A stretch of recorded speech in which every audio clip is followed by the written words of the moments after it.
দিবি না বাবু। রাজ্য সরকারের গাইডলাইন মেনে এবং অন্যান্য সুনাগরিক সম্প্রদায়ের বিভিন্ন জায়গা থেকে আগত সমস্ত মানুষজনকে আমার হার্দিক শুভেচ্ছা জানাচ্ছি।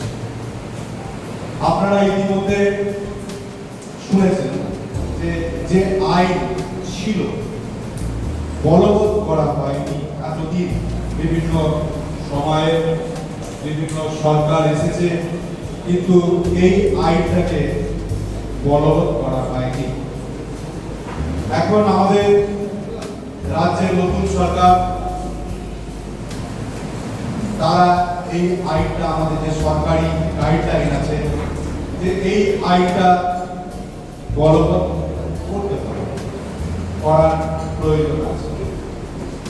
সেই অনুযায়ী আমার ওসি বালাগুনি আপনাদের বিভিন্ন জায়গায় যে মসজিদ কমিটিগুলো আছে, যেখানে যেখানে মুসলিম ভাইয়েরা থাকে, তাদের কাছে আমি শুনেছি ও পার্সোনালি আপনাদের কাছে পৌঁছে গেছিল, ফিজিক্যালি পৌঁছে গেছিল এবং আপনাদের সঙ্গে কথা বলেছে। কথা বলে আপনাদের থেকে অনেক সহযোগিতা যে আপনারা হাত বাড়িয়ে দেবেন, আমাদের যে গাইডলাইন অনুযায়ী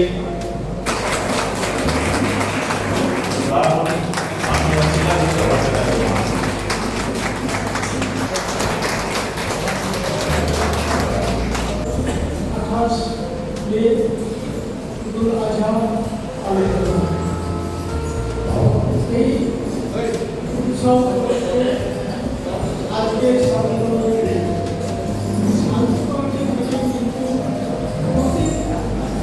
সবই হয় দুর্গা পূজায়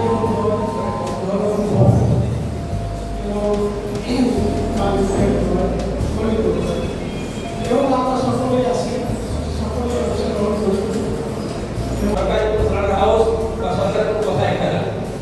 কিন্তু আমরা অভিযোগ দিল বারাবণী আমরা এমন হয় যেমন কথা এখানে নেই, এখানে আমরা সাগরটা বক্তব্য দিব। দ্বিতীয় হচ্ছে যে সরকারি যে আইন কানুন আমরা মাথা পেতে দেব 100% নয়, 500% আমরা প্রত্যেক সরকারি আইনকে নিয়ম কানুন মাথা পেতে আমরা পালন করবো। একটা যেমন ঈদে নামাজ পড়ি, ঈদে বহু মানুষের সমাগম হয়, সেখানে আমাদের মাইকের প্রয়োজন হয়।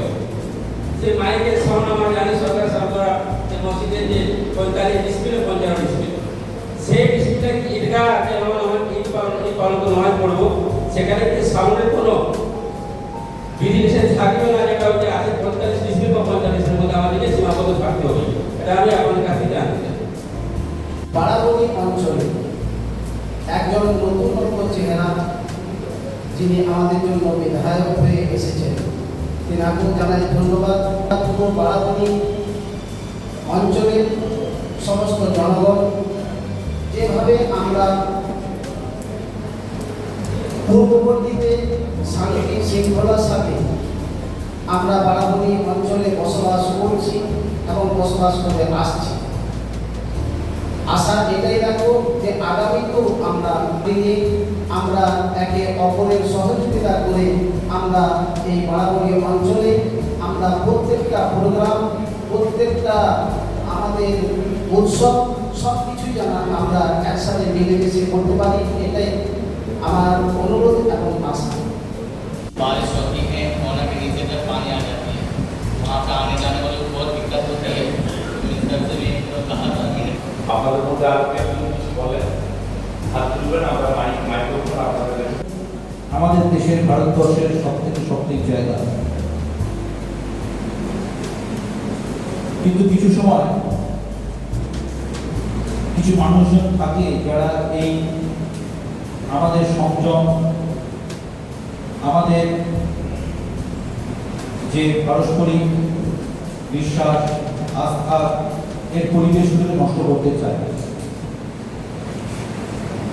অনেক সময় বিশেষ করে আজকে যেহেতু সোশ্যাল মিডিয়ার যুগ, সোশ্যাল মিডিয়াতে অনেক কিছু আপনারা দেখতে পান, যা দেখতে পান তা যে সব সত্যি তা নয়। আজকে এআই এসছে, এআই এখন অনেক কিছু তৈরি করে যেগুলো আমাদের খুব বড় বিনোদন দেয়, আবার এখন অনেক কিছু তৈরি করে যেটা আমাদের মধ্যে কিন্তু অনেক রকম সমস্যা তৈরি করে। যে কোনো উৎসবের মরশুম আসলে কমিটির সভাপতি আমি বারাবণী এলাকার সমস্ত জনপ্রতিনিধি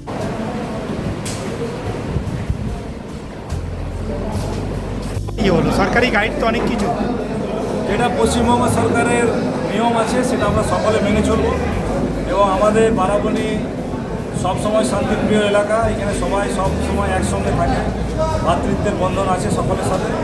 তো আমরা মনে করি যে প্রত্যেকে আমরা যেটা বলি যে নিজের ধর্মের প্রতি আস্থাশীল এবং অপর ধর্মকে আমরা সকলে শ্রদ্ধা করি, আমরা সেইভাবেই মেনে চলি এবং আগামী দিনেও আমি আশা রাখি যে সবাই একসঙ্গে মিলেমিশে সুখে শান্তিতে বারাবণীর মাটিতে সবাই বসবাস করবে। তা দেখা যাচ্ছে কিছু কিছু মানুষে অভিযোগ করেছে যে পরবের টাইমে জলের একটু কষ্ট হচ্ছে, তো এটা নিয়ে কিভাবে করবেন? যেগুলো সে অসুবিধা আছেন আমাদের প্রশাসনিক আধিকারিকরা আছেন, বিডিও সাহেব আছেন, আমি বলবো কারোর যদি কোনো এই বিষয়ে অসুবিধা থাকে মাননীয় বিডিও সাহেবের সঙ্গে দেখা করে আমরা আশা রাখবো সেই সমস্যার সমাধান যত দ্রুত সম্ভব আমরা করব। সারিতে বসে থাকা সমস্ত সরকারি পদাধিকারীকে আমি ঈদুল জোহা আগাম শুভেচ্ছা জানিয়ে আমরা সমস্ত গরিব যাতে প্রোটিনযুক্ত খাবার খেতে পাই তার ব্যবস্থা করা। সেখানে কোন জামান দেওয়া হবে সেটা কোনো কি উল্লেখ নেই। ইসলামের সঙ্গে নির্দিষ্ট কোনো অ্যানিমেলের উল্লেখ